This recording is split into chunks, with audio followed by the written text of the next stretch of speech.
Analizar una variable es ver cómo se distribuye, es decir, se buscan patrones.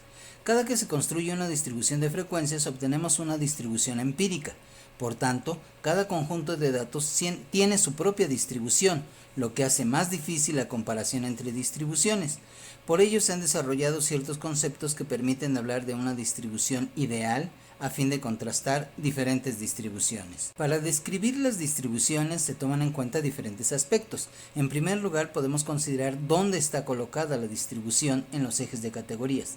Así, una distribución puede estar en el extremo izquierdo del eje horizontal, en los puntajes negativos o puntajes bajos.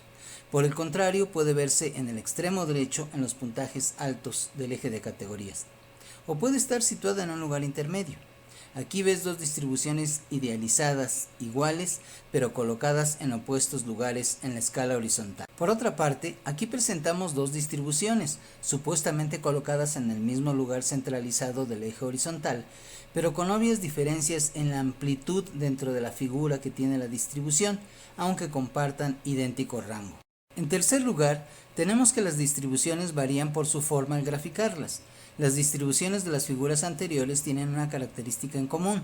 Todas tienen una forma que, si la dividimos por la mitad, nos da dos partes casi iguales, que si se pudieran doblar, una de las partes coincidiría con la otra. En otras palabras, una parte es casi el reflejo de espejo de la otra. A esta característica se le llama simetría. La comparten todas las distribuciones que tienen un centro muy cargado de puntajes. También una distribución completamente rectangular sería perfectamente simétrica. Nos imaginamos una distribución rectangular cuando todos los puntajes tienen la misma frecuencia. Por ejemplo, elegimos 5 participantes de primero, 5 de tercero y 5 de quinto. Si así fueran todas las distribuciones, no requeriríamos estadística, pues no habría variabilidad ni trabajo con curvas en distribuciones como las que hemos visto. Las distribuciones que no son simétricas, al dividirse por la mitad, dan dos partes de forma diferente. Son distribuciones que están cargadas hacia un extremo del eje horizontal con pocos puntajes en el extremo opuesto. A esta característica se le llama sesgo. Si la mayoría de los puntajes está cargada hacia el lado izquierdo, se dice que existe un sesgo positivo. Si es hacia el lado derecho, se dice que existe un sesgo negativo. El lado que tiene menos puntajes por su forma se le llama cola. Las distribuciones simétricas tienen dos colas, una a cada lado. Otra manera de hablar de la forma de la distribución es qué tan afilada o aplanada está la distribución en su parte central. A esa característica acerca de la agudeza que presenta la forma de una distribución unimodal se le llama kurtosis. La figura muestra dos distribuciones que difieren en kurtosis. Así como podemos describir las distribuciones, también podemos medir sus características, que nos permite una comparación más rigurosa. Veremos la centralidad y variabilidad de la distribución y definiremos formalmente sus medidas. Las medidas de tendencia central permiten la localización de los puntos centrales de la distribución a lo largo de una escala de posibles valores que puede tomar la variable. Su uso descriptivo radica en que son medidas más representativas de todos los datos. Estas medidas nos permiten comparar distribuciones y también permiten imaginarnos la forma de la distribución sin tener que incluir todos los puntajes en su descripción. Tomemos los datos de tres grupos. Son muy similares, cambiando a partir del dato 7, que en un caso vale 4, en otro vale 5 y en otro vale 6. Los siguientes datos del 8 al 12 son 5 para el primer grupo, 6 para el segundo y 7 para el tercero. Esto nos permite tener tres distribuciones distintas para compararlas. La moda es el puntaje que ocurre con mayor frecuencia. En el grupo de 1, el número que se repite más es el 5, por lo que la moda de esa distribución es 5. Para el siguiente grupo de 2, el número que se repite más es el 6 y para el tercer grupo de 3, la moda es 7. En los tres casos la moda es igual de frecuente, se repite 5 veces, pero no caigamos en el error de pensar que 5 es la moda, porque las tres distribuciones tienen una moda distinta. La mediana es el punto que divide la distribución exactamente a la mitad. Para obtener la mediana hay que ordenar los datos y encontrar el puntaje que deja el mismo número de datos arriba y debajo. En caso de que los datos sean pares, la mediana está entre dos números, por lo que se debe sacar el promedio de esos dos números. Este es el caso de los tres grupos, tienen igual número de datos o n igual a 12. La mitad está entre el puntaje 6 y 7. Para el primer caso, la mediana está entre 3 y 4, entre 3 y 5 en el segundo caso y entre 3 y 6 en el último. Las medianas son entonces 3.5, 4 y 4.5 respectivamente. La media o promedio aritmético se define como la suma de los puntajes dividida entre el total de datos.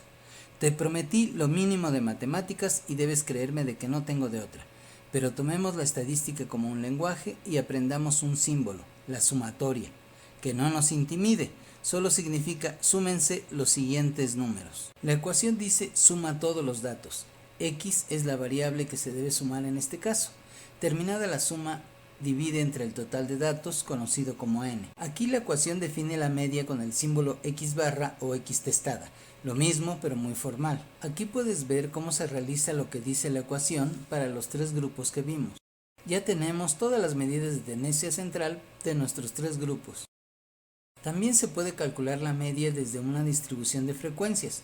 De los datos de la distribución D1, la primera columna I es el número de datos o cada participante. Luego el puntaje o X, seguido por la distribución con el puntaje, su frecuencia, que se multiplica por las veces que ocurrió como si se sumaran, y el total se divide entre n, que es 12. Vamos a describir una distribución atípica, que no se parece a ninguna de las que hemos visto. Primero vemos dos picos, así tenemos una distribución bimodal con una moda mayor que la otra. Pero es rara también en las colas, hay un espacio entre los puntajes más extremos y el resto, señalados por una flecha. El signo de interrogación nos pone en alerta de esos puntajes extremos. Si los datos fueran edades, habría muchos casos de edades intermedias y pocos bebés y pocos ancianos. Si habláramos de estudiantes, podríamos pensar que son raros los casos de gente mayor en la escuela, pero plausibles.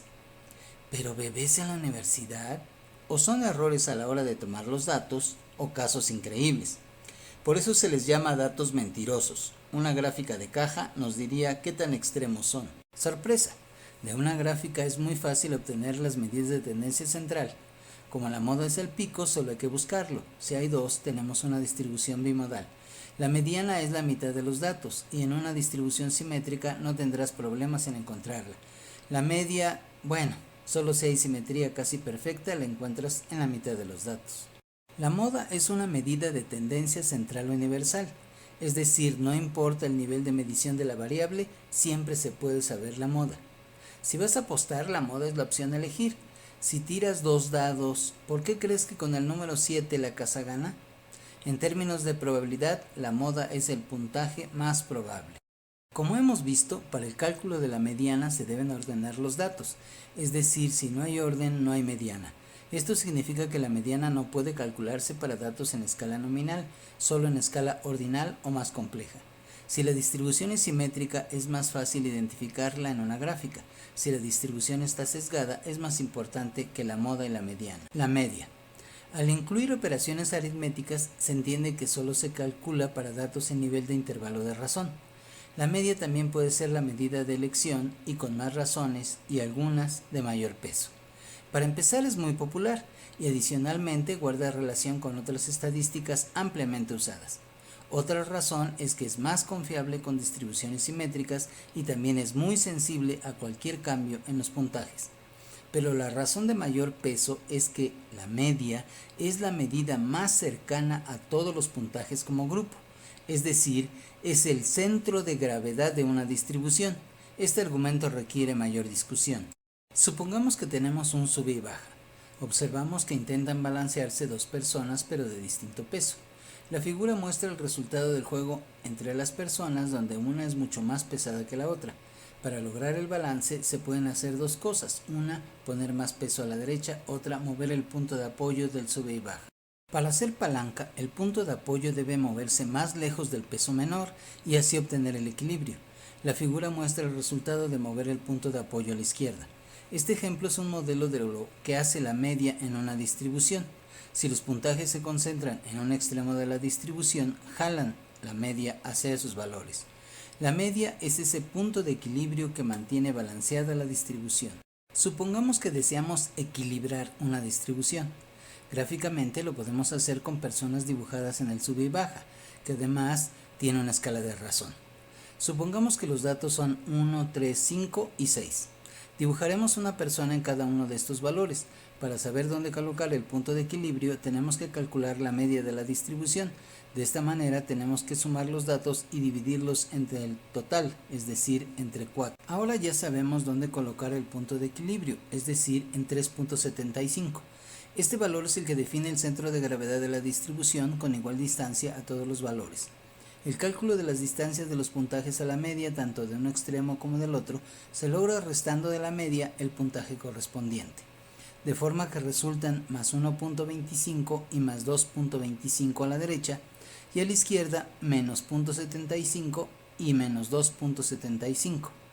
Nótese que las sumas dan el mismo resultado, 3.5, aunque en un caso es positivo y en el otro negativo, pero significan la misma distancia entre ellos y la media a uno y otro de sus lados. Los puntajes extremos balancean los puntajes cercanos a la media.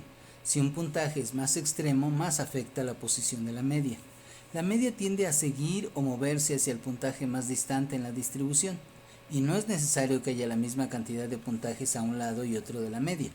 Además, debe notarse que los puntajes en la escala pesan lo mismo. Lo definitivo es la distancia entre los puntajes. En el ejemplo, el 1 pesa lo mismo que el 6. La ecuación es muy importante. Nos dice que en toda situación, si restas los puntajes de la media y sumas el resultado, te dará 0. Deberías probarlo con unos pocos números. Un ejemplo más. Con respecto al anterior hay dos diferencias importantes. Primero, hay un puntaje cuyo valor es 0. En el cálculo de la media, el 0 pesa igual que los otros valores, pero como el 0 está lejos de los demás, jala la media hacia los valores pequeños. La segunda diferencia es que hay dos personas en el mismo lugar de la escala. En otras palabras, el valor 5 se repite dos veces. Es la moda de la distribución. La media es un valor de centralidad. En este caso queda entre dos partes de la distribución. A su izquierda queda un solo valor, el 0. A la derecha quedan tres valores, un 4 y dos 5. Sin embargo, la media está igual de lejos de todos los datos a la vez. Ahora podemos extender la discusión a la forma de la distribución y la posición de las medidas de tendencia central. La relación más celebrada se da en las distribuciones unimodales y simétricas. En tal caso, las tres medidas de tendencia central coinciden en el mismo punto. Digamos que se realiza una prueba de matemáticas para tercer grado de primaria y se aplica a alumnos de ese grado.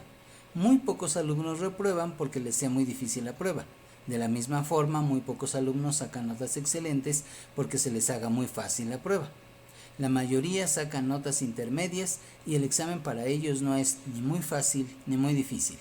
Cuando se elaboran tests psicológicos, se intenta que la forma de la distribución sea unimodal y simétrica. Cuando la distribución es unimodal pero no simétrica, sino sesgada, se tienen dos posibilidades. En la primera, con sesgo positivo, la mediana divide la distribución en dos partes con igual número de datos, pero no son iguales en su forma. La cola de la distribución queda del lado derecho o de los números grandes. Además, la moda es menor que la mediana, que a la vez es menor que la media. Esto porque la media se recorre hacia los números grandes, que están más lejos de la parte donde se concentran la mayoría de los datos. Para el ejemplo de evaluación educativa, la mayoría obtiene calificaciones bajas y una porción relativamente baja obtiene calificaciones altas, debido a que para la mayoría la prueba es muy difícil. Podría ser el caso de la prueba aplicada a alumnos de primer grado, se les hace difícil y la mayoría reprueba. La segunda posibilidad se refiere al caso contrario, una distribución unimodal pero con sesgo negativo. La cola de la distribución queda del lado izquierdo o de los números pequeños. En este caso la moda es mayor que la mediana y esta a su vez es mayor que la media. Regresando al ejemplo de la prueba de matemáticas, opinaríamos que fue aplicada a alumnos de quinto grado. Solo unos pocos alumnos la reprobarían y la juzgarían difícil. La mayoría obtendría excelentes calificaciones pensando que la prueba es muy fácil. Hay casos en que es difícil obtener una distribución simétrica. En los tiempos de reacción puede haber algunos muy largos, pero los cortos tienen una restricción. No se puede reaccionar antes de un estímulo, es decir, no hay valores negativos. Otro ejemplo. Se les dice a las personas que imaginen una bola de cristal que les podrá decir algo en su futuro y se les pregunta qué año elegirían para que se les adivine. El límite es el año anterior, no hay que adivinar lo que ya pasó. Los hombres preferían un año cercano y las mujeres uno más lejano. Las medidas de variabilidad son necesarias porque las medidas de centralidad no son suficientes para describir completamente a las distribuciones. Además, se necesita saber qué tan buena es una medida de tendencia central para resumir una distribución particular. Ya habíamos mencionado el rango, que dice qué tanto se alejan los puntajes extremos entre sí, pero tres distribuciones, como las de las figuras anteriores, podrían tener el mismo valor de rango, pero ser muy diferentes en su forma de variabilidad. Una podría ser simétrica, la otra tener sesgo positivo y la última tener sesgo negativo. Por ello, el rango no es la única medida dedicada a medir la dispersión de los datos en una distribución. De manera que necesitamos una medida que nos diga, por ejemplo, qué tanto todos los puntajes se alejan de la centralidad. Podríamos pensar en la distancia de todos los puntajes a la media. Calculemos la media y lo único que necesitamos es restar ese valor a cada puntaje. Esperen, ya habíamos dicho que las distancias positivas se cancelan con las negativas. ¿Qué hacemos para que no se cancelen? Si multiplicamos todas las distancias por -1, de manera que los números negativos se conviertan en positivos. Pero los positivos los convierten en negativos y al final se vuelven a cancelar. Necesitamos multiplicar los positivos por positivos y los negativos por negativos, que sea el mismo valor. Parece imposible. Claro, debemos multiplicar todos los puntajes por sí mismos, elevar al cuadrado. A eso le llamamos suma de cuadrados, solo que si tenemos distintos números de datos no se pueden comparar a menos que se dividan entre n. Bueno, pues hemos redescubierto una medida llamada varianza. Ya no hay manera de que las distancias se cancelen y la única manera de que obtengamos 0 como resultado es que todos los puntajes tengan el mismo valor. Pero si todos los puntajes valen lo mismo, no hay ninguna variabilidad. 0 es ninguna dispersión. Pero queda pendiente una desventaja, que las distancias están expresadas en unidades cuadradas, que no son las unidades con las que iniciamos las medidas. Para regresar a las unidades originales usamos el mismo truco propuesto para eliminar la cancelación entre números positivos y negativos, pero obviamente a la inversa, es decir, obtenemos la raíz cuadrada, quedando nuestra medida con la siguiente fórmula llamada desviación estándar. Si tenemos una muestra, calculamos la varianza y la desviación estándar con esas fórmulas en las que se divide entre el total de datos. Pero cuando queremos acercarnos al valor de la población, que por razones prácticas no tenemos acceso, entonces nos conformamos con un estimado de la varianza de la población. Aquí los estadísticos nos dicen que cambiemos ligeramente la fórmula de obtención de la varianza en el denominador, restando 1 al número de datos. Este nuevo denominador se llama grados de libertad y trataré de explicarlo. Seguro recuerdan este ejemplo. La suma da 15 de 4 datos. Supongamos que son importantes y que ya no los encuentro. Pero como cumplo años el 15, me acuerdo que sumaban 15 esos 4 datos. ¿Pero qué datos eran? Empiezo a adivinar. Puedo inventar el primer dato que quiera, y el segundo y el tercero, pero como deben sumar 15, el último dato tiene que encajar.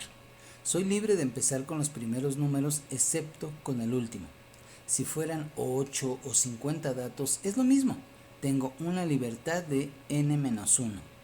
Puedo hablar de datos y en las pruebas estadísticas de parámetros de la población, del número de grupos a comparar, etc. Pero la lógica es la misma. Vean los ejemplos. Incluso iniciando con 1000, debo ajustar el último dato negativo. Considerando la estadística como un lenguaje, tendrás que aprender otros símbolos para hablar de la media, la varianza y la desviación cuando sean de una muestra y cuando intentas inferirlas de la población. Son solo letras, latinas o griegas. Imaginen 3 grupos con la misma media, 20, pero con distinta variabilidad. El primero con varianza y desviación de 0, es decir, todos los puntajes eran iguales, 20. El segundo tiene una varianza de 3.5 y desviación 1.87, lo cual denota una media representativa. El tercero, con varianza 180.7 y desviación 13.44, resulta pobremente representativa. Otro ejemplo, con una distribución sesgada. Supongamos una distribución de estancias en el hospital con rango de 0 a 10, media de 2.41 y desviación estándar de 3.69. Es decir, la distribución contiene personas que no han sido hospitalizadas y personas que han estado de 1 a 10 veces. Una desviación estándar más grande que la media indica un sesgo, porque una distribución no sesgada tiene un rango con una amplitud de 4 a 6 desviaciones estándar. Cuando se traza la curva, la amplitud de 2 a 3 medidas de desviación estándar se ajustará en cada lado de la media. En nuestro caso, la media es un poco más de 2 y la desviación de más de 3, por lo que a la izquierda de la media no cabría ni una medida de desviación estándar. Esto es cierto para cualquier caso de desviación estándar mayor que la media, y hasta casos en los que esta desviación no es de la mitad de tamaño que la media o menos. Finalmente, la descripción de las distribuciones se puede hacer con relación a distribuciones teóricas, desarrolladas con funciones matemáticas. Sin considerar para nada cómo se construyen, las revisaremos en la siguiente unidad.